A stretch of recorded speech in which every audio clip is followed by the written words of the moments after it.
Hey friends, welcome to another video from Proverbs 27:9 Fragrances. John here, and today we are doing a first impressions of a new for 2022 and from the house of Roja Parfums, and it is Apex. So if you would, go ahead and make sure you got that subscribe button smashed, the notifications turned on. That way you're notified every time we upload this sweet smelling, savory, fragrance related content. Videos come out on Mondays and Fridays. We also drop special videos sometimes on Wednesdays and Sundays as well. All right, so Apex here is, again, a brand new fragrance from Roja Parfums. And I was excited to get my nose on this. I haven't smelled a lot from Roja. I've had samples of Elysium and a clone of Elysium from Alexandria, which was really close. It didn't quite capture it the way, it definitely wasn't probably even 95%, but it was really close. It was maybe an 80 to 85%. Probably more than that, honestly. It was a good clone, not the best. I tell you, ever since I've smelled Oud for Glory from Lattafa, it's hard to give any other clone the highest mark because that stuff is amazing. Anyways, I got my sample here from perfume.com, and here's what their sample decants look like. There's the batch code,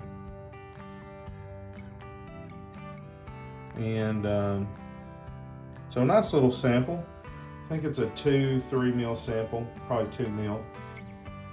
Now, I was interested to get this fragrance because of looking at the note listings, which is pretty long. I'll go over it in a minute, but just the marketing behind it. Apex, from Webster's 1828 dictionary defines Apex as the tip, point, or summit of anything. So it is the tip of the spear. It is the apex predator, is the top of the food chain. So when Roja markets a fragrance as the apex, that should make you take notice. Let's go ahead and get a blast of it here. I did spray it earlier and tried my best not to smell it, just so I could have a little bit of a dry down on one hand. We'll get a fresh blast of the top notes, and then we'll kind of get into it. Now,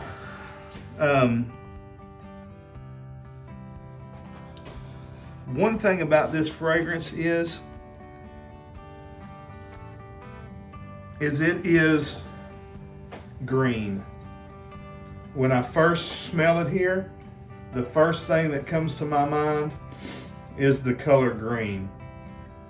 Let me give you a little bit of Roja's marketing. Roja, I looked it up on Fragrantica, and Fragrantica said it was a leather fragrance, and I thought, well, that doesn't sound like anything I've read about it. This is not a leather fragrance, so don't let Fragranica's description of it persuade you. Ombre leather is a leather fragrance. Tuscan leather is a leather fragrance. When you smell them, it is leather and then some stuff around it. There may be leather listed in this. I don't even see leather listed in the notes. Yeah, leather is listed in the notes, but this is not a leather fragrance. It's a fragrance that has leather in it.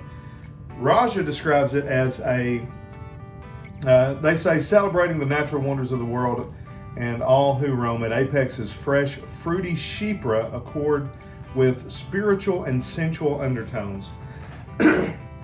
A chypre fragrance is usually constructed with some citrus on the top, some florals in the mid, and then an oak moss, patchouli, in the base, which a lot of fragrances that are not described as chypres could be described as chypres, but that's the basis of it. Woods too. Wood, oak moss, and I think patchouli, typically in a chypre. This fragrance here opens up, again, very green, very woodsy, very herbaceous. I'll go over the notes for you. Top notes are orange, mandarin orange, bergamot, and lemon, with a middle note of pineapple, jasmine, and cistus. So you've got a lot of different citrus fruits and pineapple, and then a couple of florals, jasmine and cistus in the mid.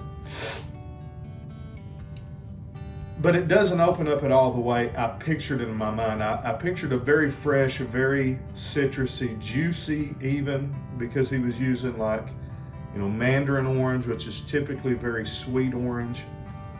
I was kind of expecting a blast of citrus.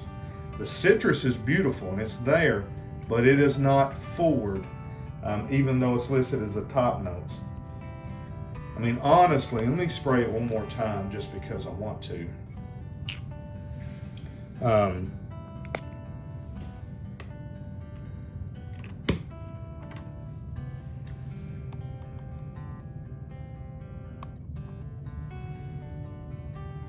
I mean, the very first thing that sticks out to me is the cypress.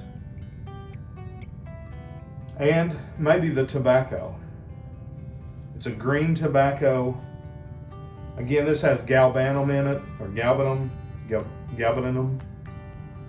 which is a bitter green.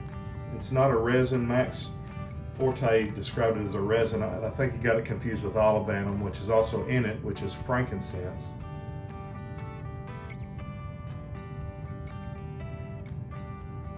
Yeah, it's just, to me, it's very resinous, it's very green, herbaceous. The cypress, I don't know if there's pine, there's juniper, there's sandalwood. Oh, I said I'd go over the notes. Let me give you the base notes, because this thing's all about the bass. It's like a Meghan Trainor song.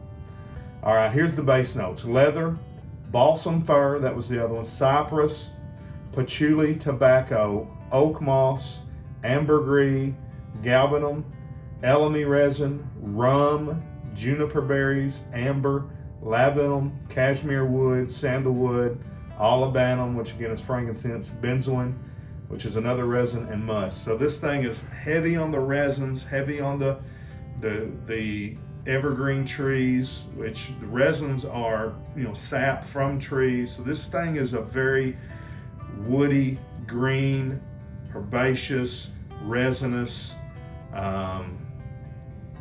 little boozy with the rum, the tobacco. And so what I want you to understand is this is a mature fragrance. Now, so don't go blind by this if you're under 30 years old and you're used to Elysium, and you're used to Leighton, you're used to BR 540.